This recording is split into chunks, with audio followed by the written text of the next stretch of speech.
Witam słuchaczy i widzów moich podcastów historycznych. Dziś cofniemy się do burzliwego XIV wieku, do czasów, gdy Polska była królestwem na rozdrożu, między śmiercią Kazimierza Wielkiego a koroną Andegawenów. Wśród rycerzy możnych i intrygantów wyróżniał się jeden człowiek. Bartosz z Wesenborga, znany również jako Bartosz z Odolanowa. Pierwszy rycerz Królestwa Polskiego, tak o nim mówiono. Zanim pojawił się Zawisza Czarny, to on był legendą. Czy ten rycerz mógł być równocześnie wiernym sługą króla i groźnym buntownikiem, sędzią i rozbójnikiem, rycerzem honoru i bezwzględnym graczem politycznym? Czy można zapisać się w historii jako bohater i awanturnik jednocześnie? Bartosz urodził się w rodzinie o korzeniach łużyckich. Jego ród wywodził się z Weissenburga. Stąd właśnie przydomek z Wesenborga. Osiedlili się na Śląsku już w XIII wieku w księstwie oleśnickim, z czasem wiążąc swoje losy z Królestwem Polskim. Według tradycji jego przodkiem był rycerz Peregryn, ten sam, który podczas zjazdu w Gąsawie w 1227 roku ocalił życie księciu Henrykowi Brodatemu, osłaniając go przed napadem. Był to człowiek rycerski i zapalczywy, który mieczem swym więcej mówił niż słowem. Tak miał o nim powiedzieć jeden z późniejszych kronikarzy. Po raz pierwszy Bartosz pojawił się w dokumentach w 1369 roku, kiedy to król Kazimierz Wielki nadał mu miasto Koźminek i 4 wsie.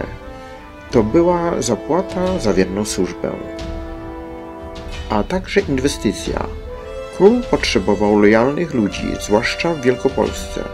W kolejnych latach Bartosz powiększał swoje dobra. Zyskał ziemię w Gostyniu, a także Ordolanów, gdzie wzniósł zamek. Twierdza ta miała wkrótce odegrać niejedną dramatyczną rolę. Po śmierci Kazimierza w 1370 roku Bartosz poparł nowego króla Ludwika Węgierskiego. Król odwzajemnił lojalnością, mianując go starostą brzesko-kujawskim. Lojalność Bartosza została szybko wystawiona na próbę. W 1375 roku kraj stanął na skraju wojny domowej. Do Polski powrócił Władysław Biały, ostatni książę kujawski, który chciał zdobyć koronę. Miał poparcie Burgundii i pieniądze, ale po drugiej stronie stali ludzie tacy jak Sędziwoj z Szubina, Jaśko Kmita i Bartosz z Wesenborga. W bitwie pod Gniewkowem Bartosz prowadził chorągwię brzesko-kujawską. Walka była zawzięta, wróg mocny. Obóz polski pod Gniewkowem. W namiocie sztabowym trwa narada. Bartosz pochyla się nad mapą razem z Sędziwojem z Szubina i Jaśkiem Kmitą. Władysław Biały ma przewagę w murach, nie ma odwagi, by wyjść z zamku. Kmita łąbi z goryczą. Bartosz milczy chwilę, w końcu wstaje. To my musimy go zmusić. Niechże on ujrzy potęgę oręża królestwa. Niech strach im w serca wejdzie, a w oczy cień przegranej. Mamy przewagę nie tylko w ludziach, ale i w męstwie. Nazajutrz nad ranem chorągiew kujawska uderzyła jako pierwsza. Jeden z kronikarzy zanotuje później. W ogniu i błocie Bartosz poszedł pierwszy. Topór w dłoń wziął i serce nie ustało mu. Bitwa kończy się zwycięstwem, a gdy Władysław kapitulował, wyzwał Bartosza na pojedynek na udeptanej ziemi. Walczyli w milczeniu, tylko stal śpiewała. Bartosz zwyciężył, lecz nie zabił. Nie jestem katem, jestem rycerzem. To nie był koniec tej historii. Mimo zasługu Bartosz popadł w niełaskę. Sprzeciwił się królowi Ludwikowi Węgierskiemu, gdy ten mianował Domarata z Pierzchna na starostę poznańskiego. Tego było za wiele. Bartosz stracił swój urząd i wycofał się do Odolanowa, ale nie zamierzał się poddać. Z własnej twierdzy zaczął prowadzić rajdy i łupić ziemie krzyżackie, wbrew oficjalnej polityce. To był akt buntu, ale także wyraz jego niezależności. W 1380 roku pojmał 59 rycerzy burgundzkich, którzy zmierzali do Malborka. zażądał 27 000 florenów okupu. To była fortuna. W kronice zanotowano: i trzymał ich pan Bartosz w lochu zamkowym, dając im jedynie wodę i chleb, póki srebro nie przyszło z Prus. A jednak krzyżacy zapłacili. Dlaczego? Bo bali się Bartosza, bo wiedzieli, że ten człowiek nie rzuca słów na wiatr. Król Ludwik nie mógł tego puścić płazem. Wysłał przeciwko Bartoszowi wojska, dowodzone przez samego Zygmunta Luksemburskiego, późniejszego cesarza. Rozpoczęło się oblężenie Odolanowa. Zamek silny i dobrze zaopatrzony stawił opór, ale wtedy doszło do niespodziewanego zwrotu akcji. Król Ludwik umarł, a bez króla cała kampania straciła sens.